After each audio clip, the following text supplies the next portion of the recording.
tumangiso ang Panginoong Hesus. Pagkasabi nito, umuwi si Marta at tinawag si Maria at pabulong na sinabi, "Narito na ang guro. Ipinatatawag ka." Pagkarinig nito, nagmamadaling tumayo si Maria at sinalubong si Jesus. Hindi pa nakararating si Jesus sa nayon, naroon pa siya sa dakong kinalulubugan sa kanya o kinasalubungan sa kanya ni Marta.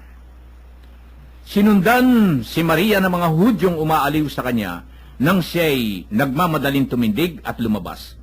Akala nila'y pupunta siya sa libingan upang manangis.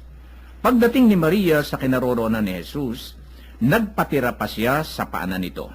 "Panginoon," wika niya, "kung narito po lamang kayo, hindi sana namatay ang aking kapatid." Nahambal si Jesus nang makitang tumatangis si Maria, pati ang mga Hudyong kasama niya, at siya'y napahimutok. "Saan ninyo siya inilibing?" ang tanong niya. Sumagot sila, "Panginoon, hali po kayo at tingnan ninyo." Tumangis si Jesus, kaya't sinabi ng mga Hudyo, talagang mahal na mahal niya si Lazaro. Ngunit sinabi ng ilan, nakapagpapadilat ng bulag ang taong ito. Bakit hindi niya nahadlangan ang pagkamatay ni Lazaro? Yan ho ang nilalaman ng tumangis si Jesus sa atin hong banal na aklat sa John chapter 11 pa rin po tayo. Ano po ang nakikita niyo rito bilang sa pagkakabasa kong ito, Kuya Joe, na tumangis ang Panginoong Jesus? Siya ho'y, ano ho sa palagay niyo? Taon-tao talaga ang Panginoong Jesus, hindi ho ba? Apo. Ano po may sasabi niyo? Mga kapatnubay, tumangis si Jesus. Sinalubong po agad ni Maria ang Panginoong Jesus nang malamang dumating. Dahil sa tibay ng kanyang pananampalataya, na kung nasa tabi lang siya ni Lazaro, hindi sana siya namatay. Tayo pong nakikinig ng patnubay. Gaano po katibay ang ating pananampalataya sa Panginoong Hesus? Sana, katulad din po tayo ng magkakapatid na Lazaro, Marta at Maria. Iyon, nakita na ninyo. Gano'n nga katatag talaga tayo bilang nakikinig. Kayo po na nandiyan sa inyong mga tahanan na nakikinig ko ngayon.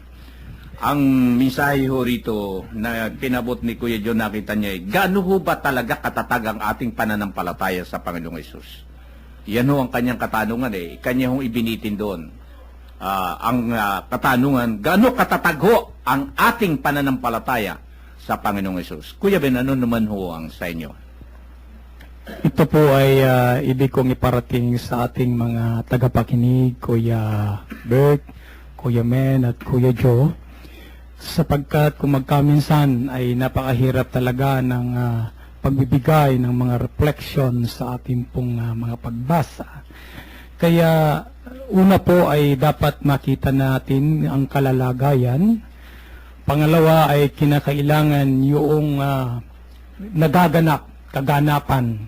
Kalagayan at kaganapan. Kasi kung hindi natin ito nakikita ng ating mga tagapakinig, nagkakanawawala ng halaga. Alam po ninyo, napakarami sa atin yung mahilig sa telenovela Ito yung pinakamagagandang bahagi ng nobela o ng kasaysayan ng ating Panginoong Hesus.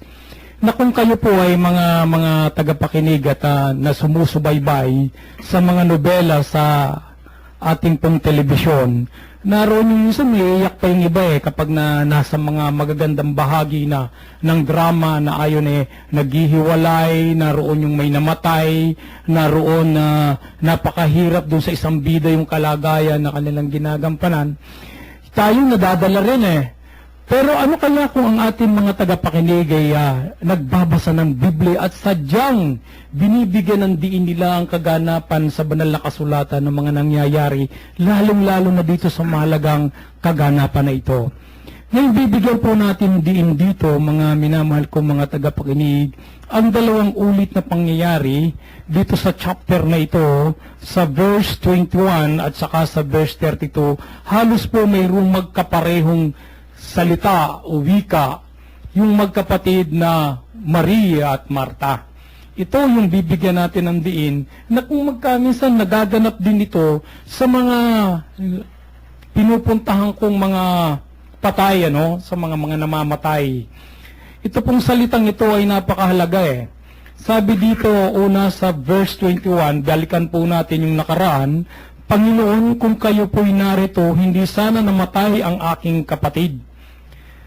Ito po, kung idudugtong natin kasi yung verse 22, ay magkakaroon po ng napakasarap na kaugnayan. Pero basahin din na natin yung sinabi naman po ni Maria. Ito kasing una, binanggit ni Marta. Itong pangalawa ay si Maria. Ang sabi din po ni Maria, nung kanyang makasalubong na si Jesus, Panginoon, wika niya, kung narito po lamang kayo, hindi sana namatay ang aking kapatid. Pareho yung kanilang saloobin na ang kanilang paniniwala at pananampalataya kay Jesus, kung naroon lamang si Jesus nung kapanahon ng may dinaramdat at may sakit, si Lazaro, hindi mamamatay. Hindi mamamatay. Ito yung pananampalataya. At kung magkaminsan sa mga pinupuntahan po natin mga namatay, ito rin ang kanilang sinasabi. Kung ang Diyos lang ay hindi pinabayaan ang mga bagay na ito, ang aking anak, hindi sana namatay. Bakit ganito po ang nasa saloobin ng bawat tao? Sapagkat naniniwala sila na ang buhay ay nakasalalay lamang sa Diyos. Ang buhay ng tao ay nasa kamay lamang ng Diyos.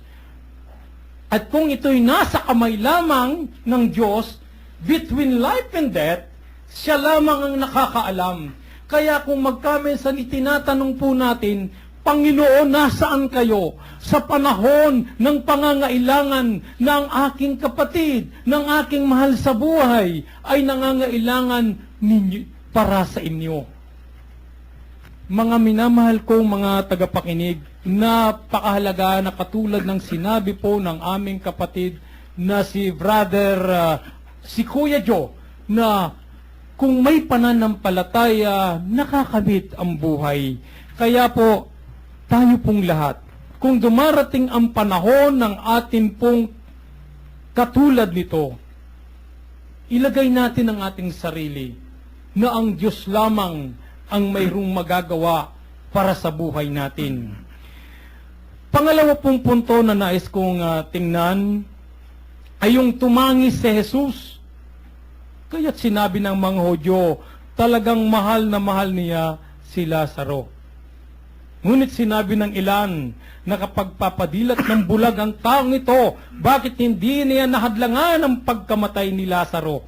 Ito po yung pinakaisa sa mahalaga dito, na kapag padilat ng bulag ang taong ito, bakit hindi niya nahadlangan ang pagkamatay ni Lazaro? Kasi po marami ring nakasaksi na si Jesus nakabubuhay talaga Si Jesus nakapagpapagaling. Si Jesus ay maraming himala ng ginawa bago namatay si Lazaro.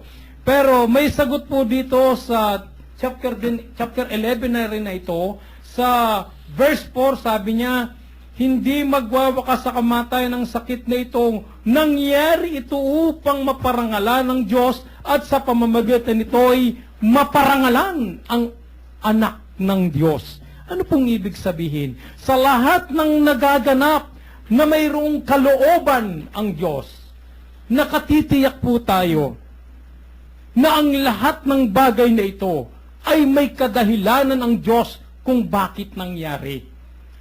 Lahat ng nangyayari sa ating kapaligiran, lahat ng mga bigati, lahat ng kasiyahan, may kadahilanan ang Diyos kung bakit ito nangyayari, upang makita natin ang kadakilaan at maparangalan ang Diyos sa mga panahon ng ating pong kalungkutan.